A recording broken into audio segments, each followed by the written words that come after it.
Emiten energi PT Rukun Raharja Tbk atau Raja bersiap melakukan aksi buyback setelah indeks harga saham gabungan rontok 7,35% pada perdagangan Rabu kemarin.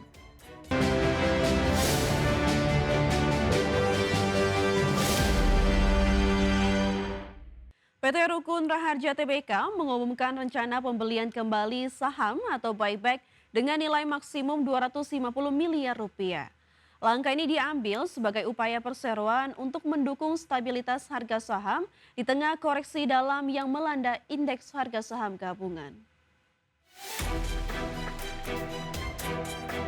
Emiten energi PT Rukun Raharja Tbk atau Raja bersiap melakukan aksi buyback setelah indeks harga saham gabungan rontok 7,35% pada perdagangan Rabu kemarin. Di saat IHSG jatuh ke level 8.320, harga saham Raja turut tertekan hingga anjlok 15% ke level Rp4.590 per lembar. Perseroan membatasi jumlah saham yang dibeli kembali tidak melebihi 20% dari modal ditempatkan. Dalam pelaksanaannya, manajemen Raja menegaskan akan menggunakan dana yang berasal dari saldo kas internal perseroan. Penggunaan dana sendiri ini dipastikan tidak akan menimbulkan tambahan liabilitas maupun biaya pembiayaan.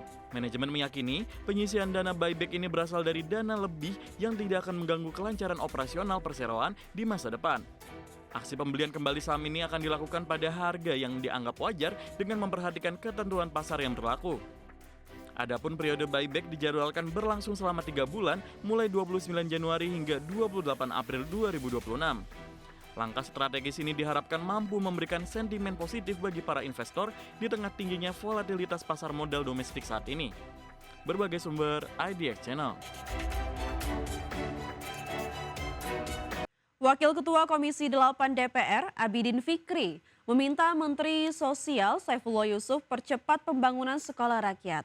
Sebab banyak sekolah rakyat di berbagai sentra dan balai Kemensos yang kelebihan kapasitas sehingga terancam tidak bisa menerima siswa baru tahun ajaran 2026-2027.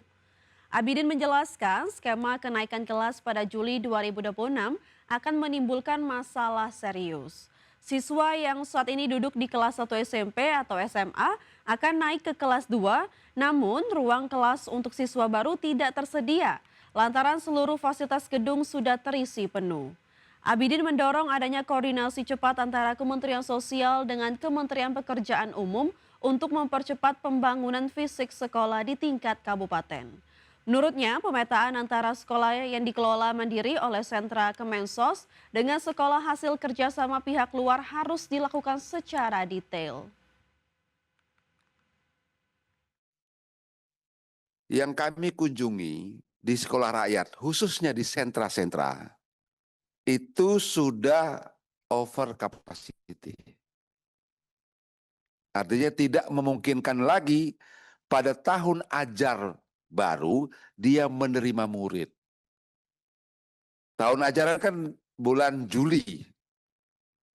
Jadi kalau katakanlah yang di sentra itu kelas 1 SMA, dia akan naik menjadi kelas 2. Begitu juga yang SMP akan naik kelas 2 SMP.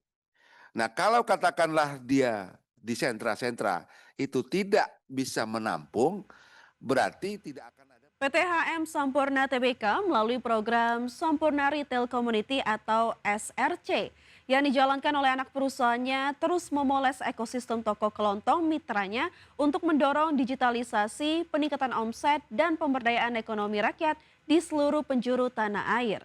Toko kelontong SRC saat ini terus memperluas bisnisnya dengan menjual produk digital dan layanan pembayaran. PT HM Sampurna Tbk melalui anak usahanya PT SRC Indonesia 9 terus memacu peningkatan toko kelontong para mitranya dalam program Sampurna Retail Community.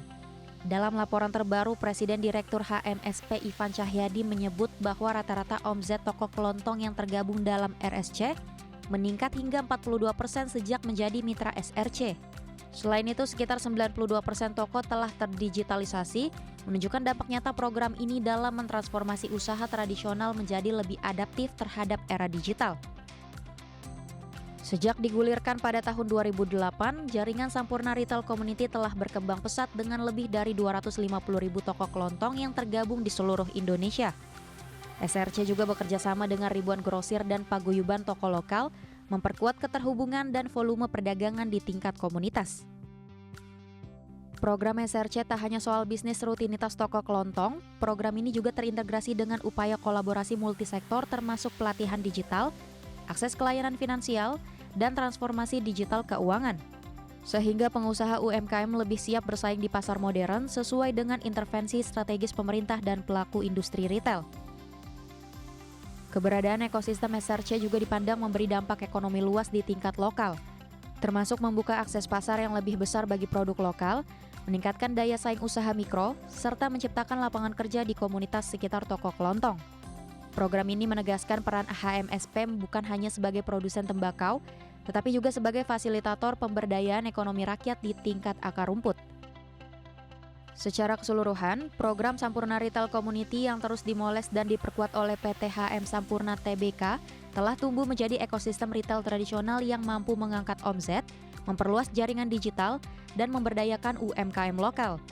Langkah ini memperlihatkan bagaimana kolaborasi antara korporasi besar dan bisnis mikro dapat menciptakan dampak sosial ekonomi nyata di masyarakat luas.